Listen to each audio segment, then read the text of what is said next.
யோகி தமிழ் நேயர்களுக்கு அன்பு வணக்கம். இன்றைக்கு அரசியல் செயல்பாட்டாளர் திரு ரவிக் ராஜா அவர்களோடு உரையாட இருக்கிறோம். சார் வணக்கம். வணக்கம். இசையமைப்பாளர், மேஸ்ட்ரோ, இசைஞானி, இப்படி உலகம் முழுக்க கொண்டாடப்படக்கூடிய ஒரு கலைஞர். அந்த கலைஞர் தனக்கான ராயல்ட்டியோ காப்பிரைட்ஸோ சரியா தர்றதில்ல அப்படிங்கிற ஒரு குற்றச்சாட்டை முன் வச்சிருக்கிறாரு.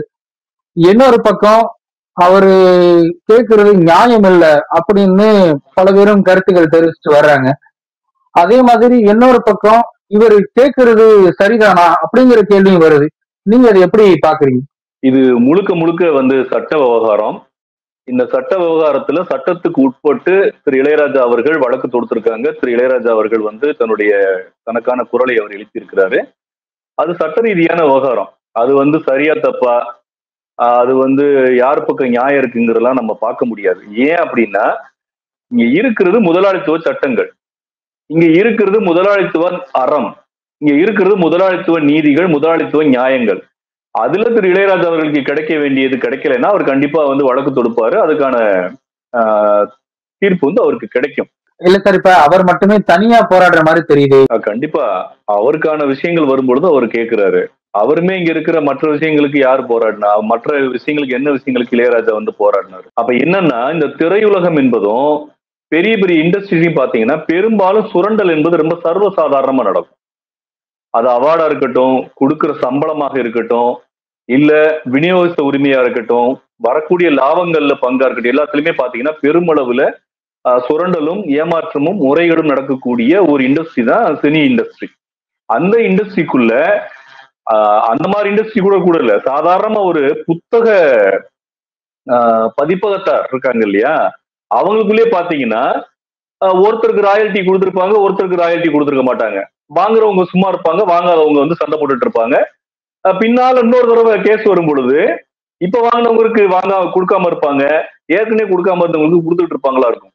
அப்ப என்னன்னா, தனக்கு வராத வரைக்கும் இதுல பிரச்சனை இல்லைன்னு இயங்கிக்கிட்டு இருக்கிற ஒரு சுயநலமான ஒரு விஷயம்தான் இந்த விஷயம். அதனால அவர் மட்டுமே போராடுறாரு அப்படின்னு கேட்டா, மற்றவங்களுக்கு அதுல முகம் கொடுக்க வேண்டிய அவசியமும் தேவையும் இல்லை அப்படிங்கிறது வெளிப்படை. மற்றபடி இந்த வழக்கு சட்ட ரீதியானது. அதுல அவர் மட்டும்தான் லீகலா ஃபைல் பண்ண முடியும், அவருக்கான உரிமையை கோரி. அதுல சட்டத்துல என்ன இருக்குதோ அதுக்கு தகுந்தா போல அவருக்கு நியாயம் கிடைக்கும். மற்றபடி இதுல நீ வரல நான் வரலன்னா கேட்க முடியாது. ஏன் அப்படின்னா, இது என்ன விவகாரம் தெரிஞ்சு முடியறதுக்குள்ள வழக்கு வரைக்கும் போயிடுச்சு நமக்கு. இன்னும் சொல்ல போனா, இது மாதிரியான விஷயங்கள்ல எந்த மாதிரியான சட்ட நடைமுறையில இருக்குங்கிறத சாமானிய மனிதர்களுக்கு எல்லாம் பெருசா தெரியாது. கிட்டத்தட்ட பாத்தீங்கன்னா பெரும்பாலான நடிகைகளுக்கு தன்னுடைய சம்பளம் என்னன்னு தெரியாது. அவங்களுடைய மேனேஜர்ஸோ அவங்க பேரண்ட்ஸோ தான் முடிவு பண்ணுவாங்க. பெரும்பாலான ஹீரோக்களுக்கும் அதே கதிதான். நம்ம பார்த்திருப்போம், பயங்கரமான உச்சத்துல கோலோச்சிக்கிட்டு இருந்த ஒரு ஹீரோ இன்னைக்கு ரோட்ல உட்கார்ந்துருப்பாரு, எக்கச்சக்கமான கடை வாங்கியிருப்பாங்க. அப்ப அந்த இண்டஸ்ட்ரி உண்மையிலேயே ஒரு மாதிரியான ஒரு என்ன சொல்றது, கடல்ல கிடைக்கிற மாதிரியான லாபமும் கடல்ல கொட்டின மாதிரியான நட்டமும் தான். அதுல இளையராஜா அவர்கள் தனக்கான போராட்டத்தை தான் முன்னெடுக்கணும். அதுல அந்த போராட்டத்துல அவர் வெற்றி பெறுவதற்கு வாழ்த்துக்கள். இல்ல சார், இப்ப இன்னொரு கேள்வியும் வருது. ஒரு இசையமைப்பாளர் ஜேம்ஸ் வசந்தா அவர் பேசும்போது, எனக்கான ராயல்ட்டி சரியாதான் எனக்கு வந்துட்டு இருக்கு. குறிப்பா அந்த சுப்பிரமணியபுரம் படத்துல மதுரை குழுங்கு குழுங்கு அந்த அந்த பாட்டுக்கான ராயல்ட்டி எனக்கு வருது அப்படிங்கிறாரு. ஆனா இளையராஜா ஒவ்வொரு முறையும் போராடுறாரு. நிறைய திரைப்பிரபலங்கள்லாம் இளையராஜா என்கிட்ட காசே வாங்காம எனக்கு இசையமைச்சிருக்கிறாரு, இளையராஜா எனக்கு அவ்வளவு உதவி பண்ணிருக்கிறாரு, நான் புதுமுகமா போகும்போது, புது நியூ டைரக்டரா போகும்போது எனக்கு சப்போர்ட் பண்ணது இளையராஜா மட்டும்தான். இன்னும் வெளிப்படையா சொல்ல போனா அதுல எந்த ஸ்டார் வேலையுமே இருக்காது. ஒரே ஒரு ஸ்டார்னா இளையராஜா மட்டும்தான், அவருடைய பாட்டு மட்டும்தான். அப்படித்தான் எங்க பாட்டெல்லாம் ஹிட் ஆச்சு. ஆனா அந்த தரப்புலையுமே ஒரு ஒரு பெரிய அமைதி நிலவுது. இல்ல, அதாவது ஜேம்ஸ் வசந்தனுடைய குரலும் இப்ப நம்ம ஏற்கனவே பேசுனதுதான். ஒருத்தருக்கு வருது, ஒருத்தருக்கு வரல, இதுதான் விஷயம். இந்த விஷயங்கள் எல்லாமே இப்போ சினிஃபீல்ட்ல பெருசா லீகலா என்ன நடக்குதுன்னு நினைக்கிறீங்க? உண்மையிலேயே கதாநாயகர்களுடைய கதாநாயகிகளுடைய சம்பளம் எவ்வளவுன்னு நீங்க யாருக்காவது தெரியுமா? கோடி கணக்குல புரள்ற ஒரு படம் அப்படின்னா அதுல 50% ஹீரோக்களுடைய வருமானத்துக்கே போகுதுங்கிறாங்க, அல்லது இந்த மாதிரியான ஸ்டார் வேல்யூஸ் சொல்றாங்க. அப்ப ஜேம்ஸ் வசந்தனுக்கு வருது அப்படிங்கிறது அவருடைய குரல். திரு இளையராஜா அவர்களுக்கு வரணுன்ற அவசியம் இல்லை. அதற்காக திரு ஜேம்ஸ் வசந்தன் பற்றி இதுக்கு ஜேம்ஸ் வாட்சனுடைய இந்த கருத்துக்கு நம்ம என்ன சொல்றதுன்றதும் தெரியல. ஆனால் ஏற்கனவே இளையராஜாவால் பலன் அடைந்தவர்கள் பேசணும்னு நீங்க எதிர்பார்த்தீங்க அப்படின்னு சொன்னா, இளையராஜாவால் பாதிக்கப்பட்டவங்க ஒரு குரூப் எப்பயுமே இருக்கும். இப்ப அவங்களும் வருவாங்களா? அப்ப வரமாட்டாங்க. அப்ப என்னன்னா, இது முழுக்க முழுக்க சட்ட விவகாரம். கூலி யாருடைய பேனருங்க? கூலி யாருடைய பேனரு? யார் நடிகரு? அப்படி இருக்கும் பொழுது சினிஃபீல் அவ்வளவு சீக்கிரமா வாய்ஸ் கொடுத்துருவாங்களா? அது போக சாதாரணமா பார்க்கும் பொழுதே அப்ப அவங்க பெரிய ஆள்பா, அவங்க சண்டையை அவங்க போட்டுப்பாங்க, நம்ம பேசாம இருப்போம். இது சமூகத்துல நடக்கக்கூடிய ஒரு பெரிய சச்சரவுனா எல்லாரும் கருத்து சொல்லுவாங்க. இது கோர்ட்ல செய்ய வேண்டிய ஒரு விவகாரம் சொல்லும் பொழுது கோர்ட் தரப்புல இவங்களுக்கு யார் சப்போர்ட் என்ன பண்ண போகுது சொல்லுங்க? கோர்ட்ல எவிடன்சஸ் பேச போகுது, கோர்ட்ல இருக்கிற சட்டப்படியான விஷயங்கள் விவாதிக்கப்பட போகுது, அதற்கான தீர்ப்பு வரப்போகுது. இதுல நீங்களும் இளையராஜாவால் பலன் அடைந்தவர்களுக்கு இளையராஜாவுடன் உடன் இருக்க வேண்டிய அவசியம் இந்த விஷயத்தில் என்ன வந்தது? என்ன ஜேம்ஸ் வாட்சனை போட்டு வெளுக்கணும்ன்றீங்களா? இத வேற யாரையாவது போட்டு வெளுக்கணும்ன்றீங்க? ஒண்ணுமே இல்லையே. இல்ல, அவரு ஜேம்ஸ் வாட்சன் தானே என்ன சொல்றாருன்னா, எனக்கு கிடைச்ச மாதிரி இளையராஜாக்கும் கிடைக்கணும் அப்படிதான் சொல்றாரு. ஓகே, லெட்ஸ் ஃபைன், அவ்வளவுதான் முடிஞ்சு போச்சு. இதுல நம்ம பேசுறதுக்கான குரலே இல்லைங்கிற. நான் என்ன கேக்குறேன்னா, ராயல்ட்டியை தாண்டி இந்த சினி இண்டஸ்ட்ரிக்குள்ள இருக்கக்கூடிய வேற விவகாரங்களை பற்றி திரு இளையராஜா அவர்களே பேசியிருக்காங்களான்ற கேள்வி கேட்டா இளையராஜா கிட்ட இருந்து என்ன பதில் வரும்? ஏன் சாதாரண ஒரு பீப் சாங்குக்கு ஒரு சக இசையமைப்பாளர் போட்ட ஒரு சாங்கை இன்னொரு இசையமைப்பாளர் கேட்டதுக்கு அவரு வேற எந்த விஷயத்துல திரு இளையராஜா அவர்கள் குரல் கொடுத்திருக்கிறாங்க? எதுக்குமே கொடுக்கல. அதனால அது மாதிரிதான் மத்தவங்களும் கொடுக்க மாட்டாங்கன்னு நான் சொல்றேன். இது முழுக்க இன்னும் சொல்ல போனா கோர்ட்டுக்கே போகாத பல விஷயங்கள்ல சமூக வலைதளங்களையும் விவாதிக்கப்பட வேண்டிய சில விஷயங்கள்ல கூட இளையராஜா அவங்க கிட்ட கருத்து கிடையாது. ஆனா இது முழுக்க முழுக்க சட்ட விவகாரம், கோர்ட் விவகாரம் சொல்லும் போது எவ்ரிபடி பிகம்ஸ் சைலன்ஸ். அவங்களுடைய வாய்ஸ் இங்க தேவையில்லை. இளையராஜா அவர்கள் யாருக்குமே குரல் கொடுக்கல, எந்த பிரச்சனைக்குமே குரல் கொடுக்கல. அவர் இன்றைக்கு கேள்வி கேட்கக்கூடிய விஷயத்துக்கு கூட குரல் கொடுக்கல. அதனால இன்னைக்கு அவருக்கு யாருமே குரல் கொடுக்கல. அவரு புரிஞ்சுக்கலாமா? அப்படி நான் சொல்லல. ஒவ்வொருத்தருக்கும் அவங்க எல்லைக்கு உட்பட்டு தான் கருத்துக்களை முன்வைப்பாங்க, கருத்துக்களுக்காக வருவாங்க. அப்படி இருக்கும் பொழுது இதுல வேற யாரும் வரலைங்கிற கேள்வி எழுப்புறதுக்காக அந்த பதில் சொன்னே தவிர, Ilaiyaraaja is not a person to respond each and every issues. நம்ம அப்படி சொல்ல முடியாது. நீங்க கேட்டதுக்காக சொன்னேன் நான். அப்ப நீ கொடுத்தாதான் யாரா சமூக எதார்த்தா தானே, நான் வந்தாதான் நீ வருவ, நீங்க வந்தாதான் நான் வருவேன். ஆனா இது அப்படிப்பட்ட விவகாரம் கூட இல்லைன்னு சொல்றேன். எஸ்பிபியோட விவகாரமாக இருக்கட்டும், இப்ப இந்த விவகாரமாக இருக்கட்டும், இது எல்லாத்துலயுமே ஒருத்தர் அந்த நிறுவனத்துக்கு எதிராக ஒரு வழக்கு போட்டிருக்கிறாரு. அந்த வழக்குல கோர்ட்ல நடைமுறையில இருந்து தீர்ப்பு வரும். அவ்வளவுதான் விஷயம். இதுல போய் யார் பின்னாடி யார் நிக்கிறதுன்னு என்ன இருக்கு? அப்புறம் இன்னும் சொல்ல போனா இளையராஜா அவர்களுடைய மற்ற அரசியல் விவாதங்கள்ல, அரசியல் விவகாரங்கள் ஒரு நபருக்கும் கிடைக்காத ஆதரவு அவருக்கு கிடைச்சிட்டானே இருக்கு இந்த ஊர்ல. அவர் ஒன்றும் தனித்து விடப்படாது. இன்னும் சொல்ல போனால் அவருடைய அரசியல் பெருமதியவே விட்டு முழுக்க முழுக்க அவரை தூக்கி கொண்டாடுகிறது. நீங்க ஆரம்பிக்கும் போது என்ன சொன்னீங்க? உலகமே கொண்டாடுகிற. ஓகே, வச்சுங்க. அப்புறம் என்ன பிரச்சனை? இல்ல, அவருடைய அரசியல்னா அவரு ஆன்மீகம் தானே பேசுறாரு. அதை பாஜக கிளைம் பண்ணிப்பாங்க நினைக்கிறேன். பாஜக கிளைம் பண்ணிக்குதா இல்லையாங்கிறது பாஜக கொடுத்த ராஜ்யசபா எம்பி சீட்டு தான் ஆன்சர். இத்தனை பேர் இருக்கும்போது இளையராஜாவை தேர்ந்தெடுக்க வேண்டிய அவசியம் அவர்களுக்கு என்ன இருக்கிறது? அப்புறம் இளையராஜா என்பவர் உண்மையிலேயே அவர்களுக்கு தோதான மனிதர்களா இல்லையா என்பதை விட அவரை வேல்யூஸ் இருக்குன்னு தெரிஞ்சுதானே அவங்க கொடுக்குறாங்க. அங்க கங்கனா ரணாவத் கொடுக்குறாங்க. கங்கனா ரணாவத் ஆதரிச்சிருவோமா? அப்ப கங்கனா ரணாவத்துக்கு என்ன சிக்கலோ அதுதானே இங்க இளையராஜாவுக்கும் இப்ப முன்வைக்கப்படணும். கங்கனா ரணாவத்தை நம்ம ஏங்க ஆதரிக்கல? இல்ல, இப்ப பாஜக ஆளுங்கட்சியா இருக்கு. அப்படி இருக்கும்போது அவரு ரொம்ப எளிமையா பாஜக தரப்புல பேசி எனக்காக கேட்டு வாங்கி கொடுங்கன்னு பேசி வாங்கிட்டு போயிருக்கலாமே. இன்னும் சிலர், குறிப்பா நான் வெளிப்படையாவே கேட்கிறேன், மரிய ஸ்டாலின் லாரன்ஸ், இப்படி நிறைய தலித் அமைப்பாளர்கள்லாம் இருக்கிறாங்க.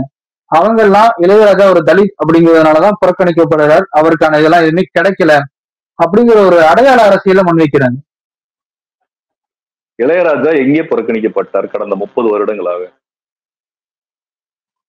அவர் எங்க அவர் திருவண்ணாமலை கோயிலுக்கு போறாரு. யார் புறக்கணிச்சா? திருவண்ணாமலை கோயில்ல அவரை புறக்கணித்தது யார்? அவருடைய பாட்டை கேட்டவர்களா, இடதுசாரி அமைப்பினரா, இல்ல பட்டியலின மக்களுக்காக கட்சி நடத்தி கொண்டிருப்போரா, இல்ல இங்க இருக்கக்கூடிய திமுக அதிமுகவா? யார் அவரை புறக்கணிச்சது? யார் புறக்கணிச்சாங்களோ அவங்க கூட தான் இப்ப ஐக்கியமா இருக்கிறாரு. எந்த சித்தாந்தத்திலிருந்து அவரை புறக்கணித்தார்களோ அந்த சித்தாந்த பின்புலத்திலிருந்து வந்தவர்களிடம் தான் அவர் அடைக்கலம் தேடி இருக்கிறார். அப்ப யார் அவரை புறக்கணித்தாங்களோ அவங்கள விட்டுவிட்டு யாரெல்லாம் அவர் கூட நின்று அவரை கோல வச்சு கொண்டாடிட்டு இருக்காங்களோ அவங்கள போட்டு இவரை புறக்கணிக்கிறாங்க சொல்றது மூலமாக இவர்கள் சொல்ல வருவது என்ன? இளையராஜாவை கடந்த 30 வருடமாக தமிழ் திரையுலகமும் சரி, தமிழ் மக்களும் சரி, முற்போக்கு முகாம்களும் சரி, இடதுசாரி கட்சிகளும் சரி, இங்க இருக்கக்கூடிய திமுக அதிமுகவும் கூட சரி, யாருமே அவரை புறக்கணிக்கல. அவருக்கு கிடைக்க வேண்டிய எல்லா வெகுமானமும் எல்லா வகையிலும் கிடைத்திருக்கிறது. அவருடைய நல்லது கெட்டது எல்லாத்துக்கிட்டையும் தமிழ் திரையுலகம் அவருடன் நின்றிருக்கிறது. இன்னும் சொல்ல போனா இசையமைப்பாளர் MSVக்கு கிடைக்காத அங்கீகாரம், KV மகாதேவனுக்கு கிடைக்காத அங்கீகாரம், இருக்கக்கூடிய மற்ற இசையமைப்பாளர்களுக்கு கிடைக்காத அங்கீகாரம், மரியாதை, வெகுமானம் திரு இளையராஜா அவர்களுக்கு கிடைத்திருக்கிறது. அதுக்கு அவருக்கு தகுதி இருக்கா, தகுதி இல்லையா, அதெல்லாம் இருக்கட்டும். ஆனா கிடைத்திருக்கிறது. அவர் எங்கே புறக்கணிக்கப்பட்டார், யாருக்கு புறக்கணிக்கப்பட்டார், என்ன பிரச்சனை இவங்களுக்கு? முதல்ல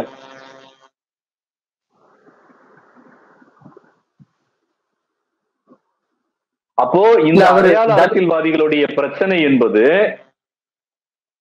நாங்கள் புறக்கணிக்கப்பட்டோம் என்று சொல்லுவதன் மூலமாக தங்களை அடையாளப்படுத்திக் கொள்வது. அதுதான் அடையாள அரசியலுடைய பிரச்சனை என்று நாங்கள் தொடர்ச்சியாக பேசிக் கொண்டிருக்கிறோம். பாதிக்கப்பட்ட அதாவது விக்டிமைஸ்டு பாலிடிக்ஸ் இருக்கு இல்லையா, அந்த விக்டிமைஸ்டு பாலிடிக்ஸ பெரும்பாலும் விக்டிம்ஸ் பண்ணுவாங்க. இங்க என்ன நடக்குது அப்படின்னு சொன்னா, அவங்க பாவம்னு இன்னொருத்தர் அரசியல் பண்றது. இது இந்த ஊர்ல தான் நடக்கும். த வெப்பன் ஆஃப் த வீக்னு ஒண்ணு இருக்குங்க. அந்த வெப்பன் ஆஃப் த வீக்கை யார் மேல பிரயோகப்படுத்தணும்னு இருக்கு. நீங்க வெப்பன்ஸ் ஆஃப் தி வீக்கு சக நேச சக்திகள்கிட்டையும் தன்னை ஆதரிக்கக்கூடியவங்க கிட்டையும் தனக்காக குரல் கொடுக்கவங்ககிட்டையும் மேல ஏறி வீசுனீங்கன்னு சொன்னா உங்ககிட்ட இருக்கிறதுக்கு பேர் அரசியல் கிடையாது, ஆதாய அரசியல், விடுதலை அரசியல் கிடையாது, வலியை விற்பனை செய்யக்கூடிய அரசியல். அந்த வலியை விற்பனை செய்யக்கூடிய அரசியல் காலம் முழுசுமே இருக்கும். 20ஆம் நூற்றாண்டுல உச்சத்துக்கு போயிருக்கு, வீழ்ந்து விடும். நிறைவாக ஒரே ஒரு கேள்வி.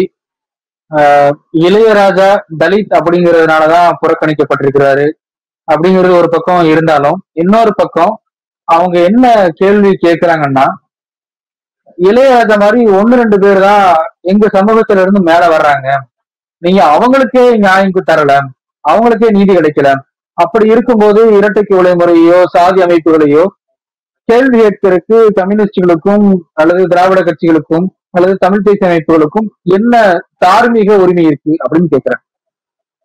எல்லா விதமான தார்மீக உரிமையும் இருக்கிறது என்பதை நான் உறக்க சொல்லிக் கொள்கிறேன். ஏன்னா தலித்தினால புறக்கணிக்கப்பட்டாங்கன்னு சொல்றதே நான் மறுக்கிறேன்.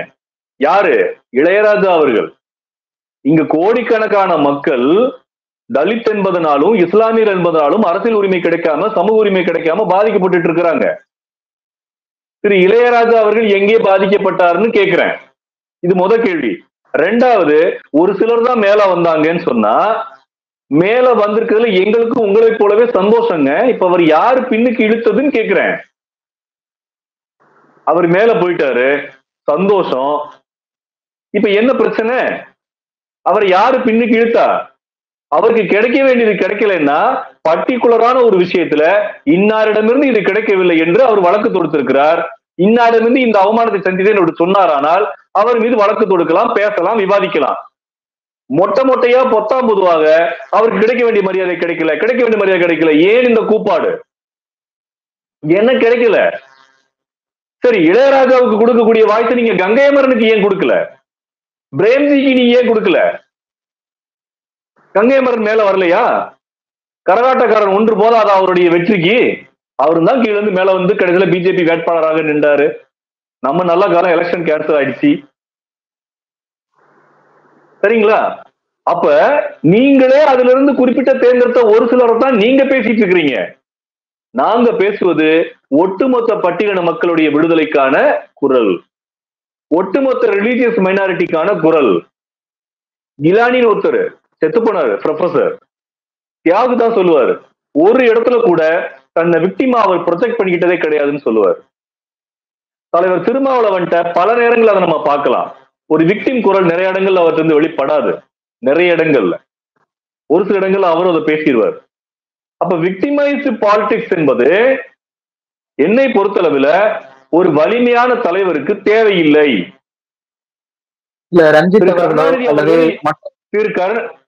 திரு கருணாநிதி அவர்கள் இங்கு முதலமைச்சர் ஆகும் பொழுது அவருடைய சாதிய பின்புலம் என்ன வரலையா? நீங்கள் சாதி கோலோச்சி கொண்டிருக்கக்கூடிய உத்தரப்பிரதேசத்துல மாயாவதி முதலமைச்சர் பலமுறை ஆகவில்லையா? அப்போ விக்டிமைஸ்டு பாலிடிக்ஸ் என்பது நம்முடைய பலகீனத்துடைய வெளிப்பாடு. குற்ற உணர்ச்சியின் மூலமாக ஒரு விஷயத்தை சாதிக்க முடியும் சொன்னா வாங்க எல்லாரும் மொத்தமா உட்கார்ந்து அழுவோம். குற்ற உணர்ச்சியின் மூலமாக தற்காலிகமான ஒரு சின்ன ரிலாக்ஸேஷன் இருக்குமே தவிர யாருக்கும் அதனால் எந்த பிரயோஜனமும் கிடையாது. வள்ளுவம் 2000 வருடங்களாக தோற்றுவிட்டது. வலியார் முன் தன்னை நினைக்கத்தான் தன்னின் மெலியார் மேல் செல்லும் இடத்து. 2000 வருஷத்துக்கு முன்னாடி உங்க ஊர்ல இந்த பிரச்சனை தான் இருந்திருக்கு. அதனால அவர் கண்ணீர் வெடிச்சு அந்த விஷயத்தை எழுதிட்டு போயிருக்கிறார். தான் ஒருவனை தாக்க வரும் பொழுது நான் ஒருத்தர் தாக்க போறேன் அப்படின்னா என்னை யாராவது தாக்கும் போது நான் எப்படி கூனி குறுகி நின்றேனோ அந்த நிலைமையை நினைத்து பார்த்து இவரை நான் அடிக்க கூடாதுன்னாரு. உங்க ஊர்ல அடி வன்முறையில நின்றுச்சா? இப்போ வரைக்கும் நடந்துட்டு இருக்கு. அப்போ இந்த மாதிரியான அற போதனைகள் மூலமாக குற்ற உணர்ச்சி கிளப்புவதன் மூலமாக ஒரு மன ரீதியான சிக்கல் என்று சித்தரிப்பதன் மூலமாக இதுல இருந்து விடுவிக்க முடியாது. இப்ப நான் கேட்கிறேன், திரு இளையராஜா அவர்கள் எனக்கு ராயல்டி கொடுக்கலன்னு ஒப்பாரி வச்சாரா? ராயல்டி கொடுக்கலன்னு கேஸ் போட்டாரா? அவர் ஏங்க ஒப்பாரி வைக்கல? ஏன்னா ஒப்பாரி வைக்கிறது நடைமுறைக்கு ஒத்து வராதுன்னு அவருக்கு தெரிஞ்சு போ. அப்புறம் அவரை பத்தி நீங்க ஒப்பாரி வச்சிட்டு இருக்கிறீங்க. அந்த ஒப்பாரி கூட ஒரு வடிவங்க, நான் மதிக்கிறேன். ஆனால் யாரை நோக்கி அந்த ஒப்பாரி இருக்க வேண்டும்? யாரை நோக்கி நீங்கள் கல்லெறிய வேண்டும்? காலம் முழுவதும் பட்டியலின மக்களுக்காகவும் காலம் முழுவதும் ஒடுக்கப்பட்ட மக்களாகவும் நிற்கக்கூடிய ஆட்களை பார்த்தா இல்ல நீங்க இப்படி சொல்றது மூலமாக நாங்க நிக்காம போயிடுவோமா? இல்ல, நீங்கள் வலியை விற்பனை செய்கிறீர்கள், நாங்கள் வலியை நீக்குவதற்காக போராடி கொண்டிருக்கிறோம்.